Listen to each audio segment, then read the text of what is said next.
ठीक है। अब हमने बेसिक्स में इफ एल्स को भी पढ़ लिया। इसके बाद अब हम पढ़ते हैं स्विच स्टेटमेंट को। स्विच स्टेटमेंट को तो स्विच स्टेटमेंट हम किस तरह से यूज़ करते हैं। स्विच स्टेटमेंट भी उसी तरह है जैसे इफ एल्स है, लेकिन इफ एल्स को हम ज़्यादा मॉडिफाई करके यूज़ कर सकते हैं। मतलब इफ एल्स में हम अंदर जो भी चाहे ना, यहाँ पे कंडीशन लिख सकते हैं, एक से ज़्यादा कंडीशंस भी लिख सकते हैं। यहाँ पे मैं एंड करके मैं यहाँ पे लगा देता हूँ कि इसके मार्क्स 40 भी होने चाहिए, और इसके जो प्रीवियस मार्क्स हैं, पिछले पेपर में जो मार्क्स आए हैं वो भी इसके इक्वल होने चाहिए। लाजमी इसके इक्वल हों कि ये तकरीबन प्रीवियस मार्क्स इसके ग्रेटर देन और इक्वल होने चाहिए 50 के। वो अगर पहले भी पास है तो इस बार भी उसको पास कर दो। अगर हम एक से ज़्यादा कंडीशन लगाना चाहें ना, तो हम यहाँ पे इफ़ के अंदर लगा सकते हैं। स्विच स्टेटमेंट में ऐसा नहीं है। अब हम स्विच स्टेटमेंट की तरफ मूव करते हैं कि स्विच स्टेटमेंट क्या होती है।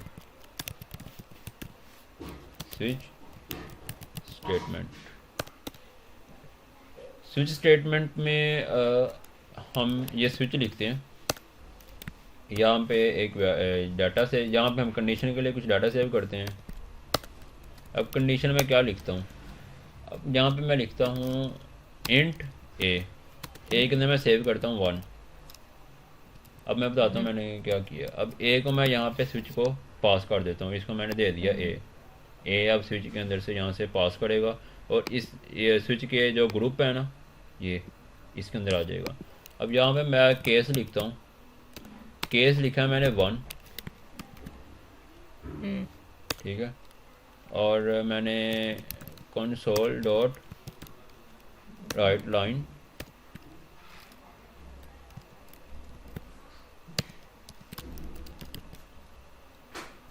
वन, ये ब्रेक। ये जैसे ही केस 1 हमारा क्विज स्टेटमेंट के अंदर मैंने केस होते हैं, इसमें स्विच करता है केस, एक केस से दूसरे केस की तरफ, कंडीशन की तरफ। तो अब मैंने यहाँ पे सेव क्या किया था, ए के अंदर गया था 1, और मैंने यहाँ पे कंडीशन लगा दी, अगर तो ये जो डाटा इसके अंदर आ रहा है वो अगर 1 के बराबर है, अगर वो डाटा 1 के बराबर है तो हमने ये प्रिंट करना है। अगर वो डाटा 2 के बराबर है तो हमने राइट लाइन हमने 2 प्रिंट करना है। और इसको ये मैंने यहाँ पे ना ब्रेक एक लगा दिया कि ये केस ना जहाँ तक आपने लिखना है, और इसकी जो कोड है ना, इसके पहले ब्रेक से पहले पहले केस का कोड यहाँ पे ब्रेक कर दिया हमने, फिर दूसरे केस का कोड हमने यहाँ पे ब्रेक कर दिया। इसी तरह मैं यहाँ पे एक और केस बना सकता हूँ। केस इसकी वैल्यू में दे देता हूँ 3। इसको मैं यहाँ पे लिख देता हूँ कंसोल डॉट राइट लाइन, और यहाँ पे मैं सेव कर देता हूँ। ठीक है। तो अब ये क्या कह रहा है कि अगर जो ए की जो वैल्यू आ रही है पीछे से इसके स्विच के अंदर, अगर ये वैल्यू 3 होगी तो मैंने इसके केस को रन करना है। तो इसके अंदर जो कोड है, ब्रेक से पहले जो भी लिखा हुआ है ना, वो रन होगा, और यहाँ पे इसको ब्रेक कर देंगे हम तीसरे केस को। ठीक है। इससे पहले जो है ये तीसरा केस रन होगा। अगर इन तीनों में से कोई भी सेटिस्फाई नहीं होती, जैसे इफ़ के अंदर एल्स आती है ना, अगर इफ़ सेटिस्फाई नहीं होती तो हम एल्स की तरफ जाते हैं। तो इसी तरह यहाँ पे भी अगर हमारे पास तीनों के सेटिस्फाई नहीं होते तो हम डिफ़ॉल्ट की तरफ जाते हैं। तो डिफ़ॉल्ट में हम लिखते हैं कुछ भी लिख दो,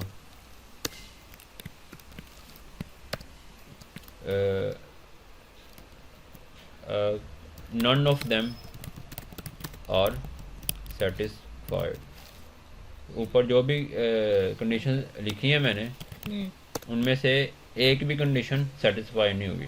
ठीक है। अब यहाँ पे मैंने क्या वैल्यू दी है, ए इज इक्वल टू 1। मैं इसको रन करता हूँ तो इसने क्या प्रिंट कर दिया, यहाँ पे 1। इसने 1 क्यों प्रिंट किया, क्योंकि ए के अंदर मैंने क्या सेव किया था, 1, और केस 1 ये जो ए का डाटा है ना, इस केस के आगे मैंने जो डाटा सेव किया हुआ था उसके साथ मैच किया। ए किसके साथ बराबर किसके इक्वल है? 1 के, यहाँ इसके। तो उसने इसको रन कर दिया, इसके अंदर जो लिखा हुआ था इसने वो प्रिंट कर दिया। अगर ये इसके बराबर होता तो वो इसको करता, लेकिन ए फिर इसने चेक किया कि ए इसके बराबर है कि नहीं, इसके बराबर भी नहीं है। ए इसके बराबर है? नहीं है। इसके बराबर भी नहीं है, तो ए किसी के भी बराबर नहीं है। बी 2 के बराबर होगा और सी 3 के बराबर होगा। अब देखो, अगर मैं ए को ही इसी ए को अगर मैं बी सी नया वेरिएबल देने की जरूरत नहीं है, मैंने सिर्फ वही वेरिएबल देना है जो मैंने यहाँ से पे पास किया, एक ही पास कर सकते हैं। अब मैं यहाँ पे पास करता, यहाँ पे वैल्यू दे देता हूँ 2। ए को मैंने क्या वैल्यू दे दी है? 2। अब इसके अंदर 3 कंडीशन हैं। यहाँ तो जो इसके अंदर वैल्यू आ रही है ए, अगर वो 1 होगा तो ये चलेगा, अगर तो वो 2 होगी तो ये चलेगा, अगर तो ए 3 होगा तो ये चलेगा। अब यहाँ पे मैंने वैल्यू 2 सेव कर दी है। अब मैं इसको रन करता हूँ, इसने 2 वाली लाइन को प्रिंट कर दी है, ये 2 ये वाला। अगर मैं इसको 6 देता हूँ वैल्यू, तो 6 प्रिंट कर दूंगा। 6 क्यों प्रिंट करेगा? 6 है ही नहीं है। None of them are satisfied, क्या प्रिंट किया है इसने? ये डिफ़ॉल्ट, ठीक है। ये जो डिफ़ॉल्ट की वैल्यू थी, डिफ़ॉल्ट इसने क्यों प्रिंट किया है? अगर कोई भी केस मैच नहीं करेगा ना, तो फिर वो कहेगा कि यार इनमें से कोई भी कंडीशन मैच नहीं कर रही जो मैंने दी है, तो वो फिर ये लास्ट वाली जो कंडीशन होगी डिफ़ॉल्ट, वो डिफ़ॉल्ट कंडीशन चल जाएगी। अब ज़रूरी नहीं है कि आप सिर्फ यहाँ पे मैथ ही सेव कर सकते हो। अगर आप यहाँ पे कोई पासवर्ड लगा के भी काम करना चाह रहे हो, आप यहाँ पे कोई स्पेसिफिक कोड स्ट्रिंग लिख दो, अदील, ठीक है। ये आपने अदील लिखा, और ये इसके अंदर भी हम जो डाटा पास कर रहे हैं वो अगर स्ट्रिंग का डाटा पास कर रहे हैं, तो यहाँ पे मैं लिखता हूँ ओके। एक केस है अदील। अगर तो ये स्ट्रिंग स्ट्रिंग किसे कहते हैं? जो इंग्लिश के जो लफ्ज़ होते हैं और जो सेंटेंस होते हैं उनको सेव कर सकती है। अगर एक में मैंने लिख दिया अदील, दूसरे में मैं लिख देता हूँ 13, और तीसरे में मैं लिखता हूँ 7, ठीक है। अब मैंने लिखा ओके, और मैं इसको रन करता हूँ तो ये इंग्लिश चेक करेगा ये वेरिएबल। अब इसने क्या कर दिया? None of them are satisfied, इनमें से कोई भी सेटिस्फाई नहीं किया। अभी मैं 3 कंडीशन हैं, एक कंडीशन अदील है, एक कंडीशन 13 है, और एक कंडीशन 7 है स्ट्रिंग में। अब मैंने यहाँ पे क्या लिखा है? ओके। तो इसने इन तीनों में से किसी को भी सेटिस्फाई नहीं किया क्या? तो फिर ये किधर चला गया? डिफ़ॉल्ट में। अब मान लो कि मैं यहाँ पे लिखता हूँ अदील, तो ये किसके साथ चेक करेगा? पहले के साथ। ये इसके बराबर आ जाएगा। ए के अंदर मैंने क्या सेव कर दिया? अदील। तो केस में मेरे पास 3 केस पड़े हुए हैं, तो ये पहले केस के साथ चेक करेगा कि क्या ए की वैल्यू पहले केस के साथ इक्वल है। इक्वल करेगी तो ये क्या प्रिंट कर देगा?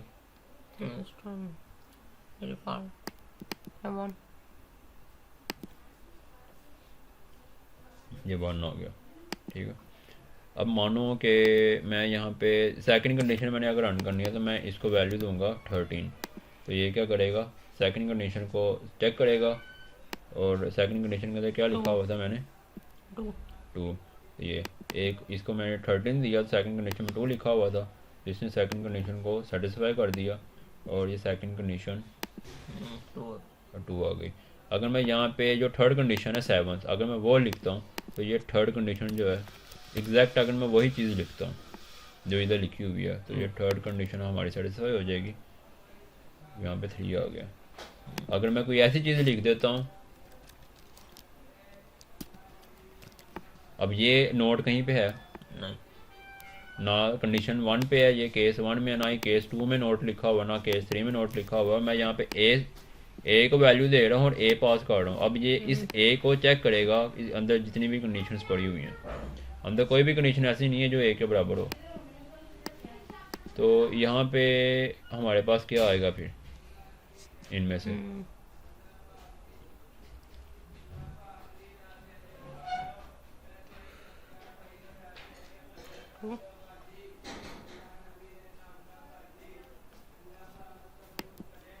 ए की वैल्यू क्या है?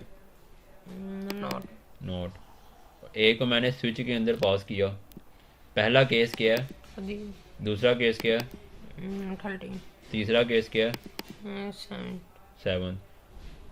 ए जिसके साथ मैच करेगा वो केस रन होगा। अब यहाँ पे इस नाम का कोई केस है, नहीं तो फिर इनमें से क्या चीज़ रन होगी? डिफ़ॉल्ट हाँ, डिफ़ॉल्ट डिफ़ॉल्ट।